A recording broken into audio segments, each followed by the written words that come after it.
할렐루야. 1월 16일 토요일 아침입니다. 오늘 하루도 하나님께서 주시는 말씀을 통해서 예수님을 닮아갈 수 있는 우리 모두가 되길 진심으로 소망합니다. 오늘 다 함께 나눌 말씀은 마태복음 3장 1절에서 10절까지의 말씀입니다. 마태복음 3장 1절에서 10절까지의 말씀 다 함께 읽어보겠습니다. 그때 세례 요한이 이르러 유대 광야에서 전파하여 말하되 회개하라 천국이 가까이 왔느니라 하였으니 그는 선지자 이사야를 통하여 말씀하신 자라. 일렀으되 광야에 외치는 자의 소리가 있어 이르되 너희는 주의 길을 준비하라 그가 오실 길을 곧게 하라 하였느니라. 요한은 낙타털 옷을 입고 허리에 가죽띠를 띠고 음식은 메뚜기와 석청이었더라. 이때 예루살렘과 온 유대와 요단강 사방에서 다 그에게 나와 자기들의 죄를 자복하고 요단강에서 그에게 세례를 받더니 요한이 많은 바리새인들과 사두개인들이 세례 베푸는 데로 오는 것을 보고 이르되 독사의 자식들아 누가 너희를 가르쳐 임박한 진노를 피하라 하더냐. 그러므로 회개에 합당한 열매를 맺고 속으로 아브라함이 우리 조상이라고 생각하지 말라. 내가 너희에게 이르노니 하나님이 능히 이 돌들로도 아브라함의 자손이 되게 하시리라. 이미 도끼가 나무 뿌리에 놓였으니 좋은 열매를 맺지 아니하는 나무마다 찍혀 불에 던져지리라. 아멘. 마태복음 3장부터는 세례 요한에 대한 이야기가 시작됩니다. 실제 마가복음을 보면은 이 이야기부터 시작된다고도 할 수 있습니다. 오늘의 본문은 먼저 1절을 저희가 한 번 더 읽어보면 좋겠습니다. 1절 읽겠습니다. 시작. 그때 세례 요한이 이르러 유대 광야에서 전파하여 말하되. 아멘. 여기에서 우리에게는 아무렇지 않지만 조금 주목해서 봐야 할 단어가 바로 그때라는 단어입니다. 우리는 그때라는 단어가 성경에 많이 나타난다고 생각할지도 모르겠지만 이 그때라고 쓰이는 이 헬라어는 항상 예수님이 아니라 어떤 하나님께서 어떤 종말론적인 예언들, 어떤 놀라운 말씀들을 전하실 때 등장하는 표현이었습니다. 그래서 신약 여기에뿐만이 아니라 예언서 같은 데도 살펴보면 그때에, 그날에 이런 표현이 상당히 많이 등장합니다. 그것은 무엇입니까? 하나님께서 이방 민족 혹은 어떤 이스라엘 백성을 향한 구원의 말씀 혹은 심판의 말씀들을 전하실 때 특별히 나타나는 표현이 바로 그때에 혹은 그날에 라는 표현이었습니다. 3장을 시작하면서 지금 바로 이 말씀이 등장한다는 것이죠. 그때에 누가 나옵니까? 세례 요한이 나옵니다. 본격적으로 하나님의 예언 말씀이 선포된다는 것을 알 수 있는 지표입니다. 그뿐만이 아니었습니다. 선지자 이사야의 말씀이 3절을 통해서도 나오고 있고 4절 말씀을 보면은 요한에 대해서 묘사가 되고 있습니다. 요한이 어떤 묘사가 됩니까? 낙타 털옷을 입고 허리에 가죽띠를 띠고 음식은 메뚜기와 석청이었더라. 이 모습이 어떤 요한의 당시의 모습을 묘사하는 것도 있겠지만 이 표현이 등장하는 곳이 또 있습니다. 열왕기하 1장 8절을 보면 엘리야 선지자에 대한 어떤 모습이 묘사되는데 그 모습이 지금의 모습과 동일하게 묘사되고 있습니다. 이것들을 종합해서 보면은 어떤 것들을 알 수 있겠습니까? 지금 1절에서 4절까지는 계속 드디어 예언자가 나타났다, 참 예언자가 지금 말하고 있다, 이런 이야기를 계속 선포하는 겁니다. 세례 요한이 말한 그때에 이사야의 말씀을 인용하는 것, 요한의 행세까지 모든 것들을 다 살펴봐도 지금 분명히 예언이 전해지는 시간이다 이야기를 하고 있습니다. 그런데 어떤 예언을 선포합니까? 2절 말씀 읽어보도록 하겠습니다. 시작. 회개하라 천국이 가까이 왔느니라 하였으니.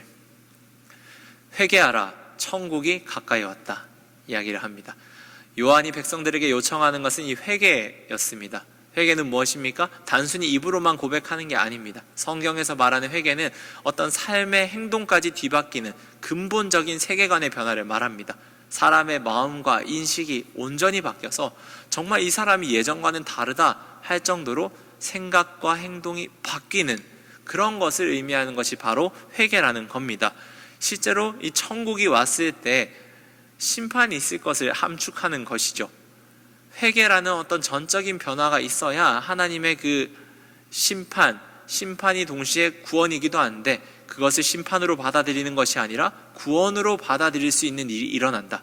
무엇을 통해서? 회개를 통해서였습니다. 특별히 예언자들이 살펴보고 있는 선포하고 있는 어떤 심판과 구원의 지표를 보면 무엇입니까? 정의와 공의를 행하는 것이었습니다. 구약 시대를 통해서 그 말을 함축해 보자면 정의와 공의를 행하는 것, 그래서 그 주위에 이웃들에게 나라의 평화, 샬롬을 만들어내는 것, 그것이 바로 하나님 나라 어떤 예언자들을 통한 메시지였습니다. 회개할 것은 무엇을 회개하는 겁니까? 그 정의와 공의를 행하지 못했던 것, 평안을 주변에 주지 못했던 것, 이것들에 대해서 근본적인 회개를 너희들은 해야 한다. 세례 요한은 강력하게 말하고 있습니다. 그 가운데 주변에 있는 수많은 사람들이 나아옵니다. 5절 6절의 말씀 읽지는 않겠지만 저희들이 보면 수많은 사람들이 나와서 자신들의 죄를 자복하고 요한에게 세례를 받는 일이 일어납니다. 하지만 뒷부분을 살펴보면 이 세례에서 이 자복하고 회개하는 이 일들에 대해서 예외처럼 보이는 사람, 그 회개를 하지 않는 사람들이 등장하는데 바로 누구입니까?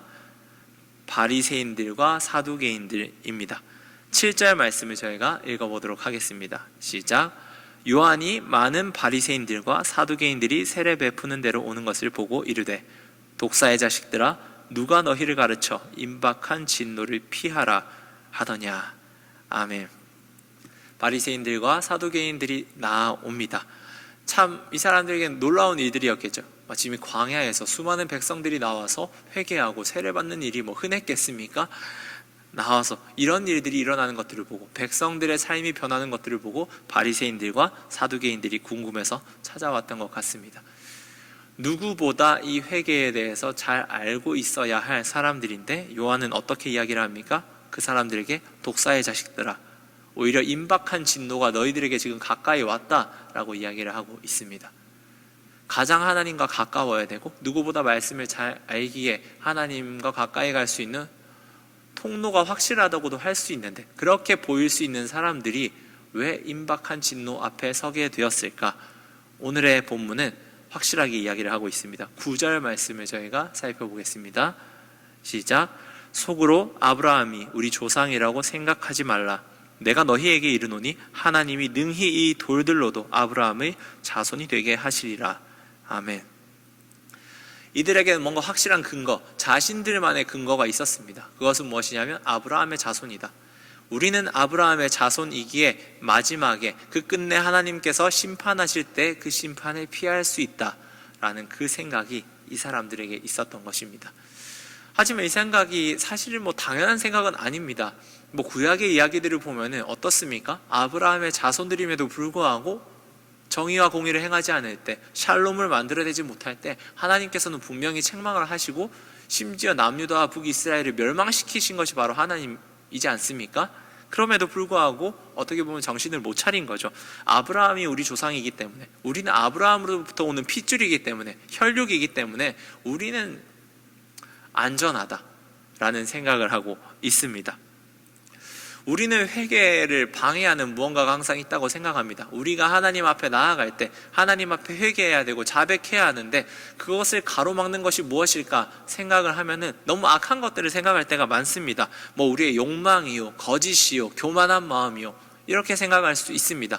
맞습니다. 하지만 너무 1차원적입니다. 그냥 대놓고 어떤 욕망이, 어떤 거짓이 우리를 하나님 앞에 회개하지 못하게 하는 게 아닙니다. 오늘 본문을 보면 알 수 있는 것이 무엇입니까? 가장 좋고 가장 신앙적이게 보이는 것이었습니다. 아브라함이 우리 조상이다. 얼마나 귀하고 얼마나 놀라운 겁니까? 그런데 이것이 어떤 역할로 지금 작용하고 있습니까?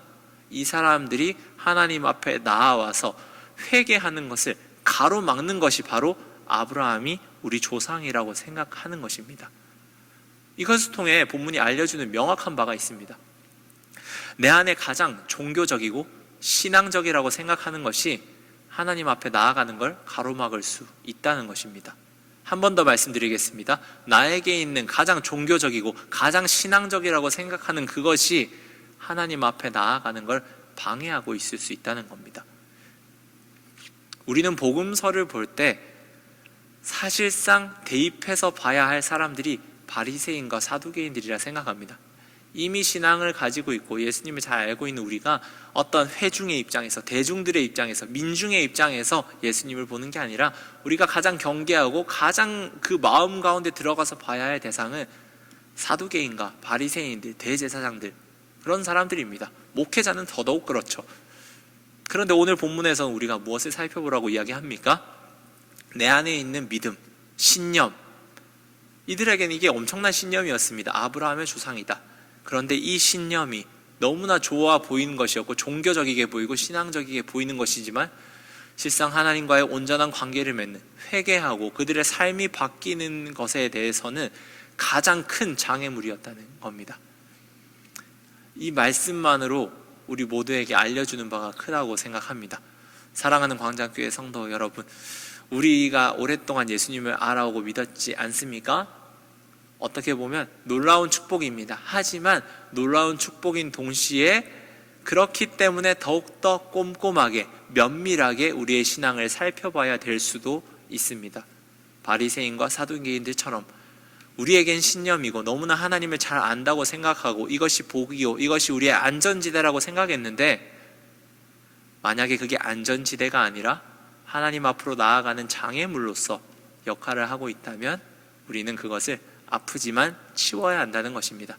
아프지만 내려놓아야 한다는 것입니다. 그것이 오늘 말씀이 우리에게 알려주는 바입니다.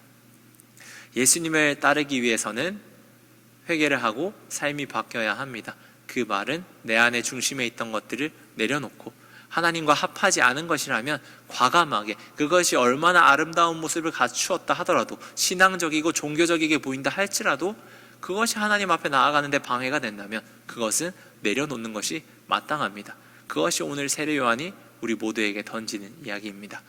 오늘 하루 진정한 회개가 무엇인지, 또 내 안에 신앙적인 것처럼 보이지만 실상 하나님과의 관계를 맺는데, 긴밀한 관계를 맺어가는데 방해가 되는 것은 무엇이 있는지 묵상해 보시고 그것들을 내려놓을 수 있는 은혜가 저와 여러분에게 있길 진심으로 축복합니다.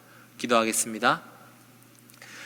하나님 아버지, 오랫동안의 예언의 공백 끝에 광야 가운데서 한 소리가 들렸습니다. 회개하라, 천국이 가까이 왔다.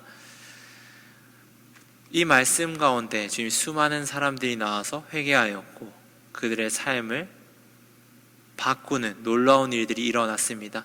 하지만 그 가운데에도 삶이 변하지 않았던 사람들이 있습니다. 그 사람들은 아이러니하게도 가장 종교적이며 가장 신앙적이며 가장 하나님의 말씀을 가까이 한다고 여겨지는 사람이었습니다. 아브라함이 우리 조상이라고 생각하는 그 놀라운 신념이 오히려 하나님과 관계를 맺어가는데 장애물이 되었습니다. 주님, 우리의 신앙을 돌아볼 수 있는 은혜가 있게 하여 주옵소서.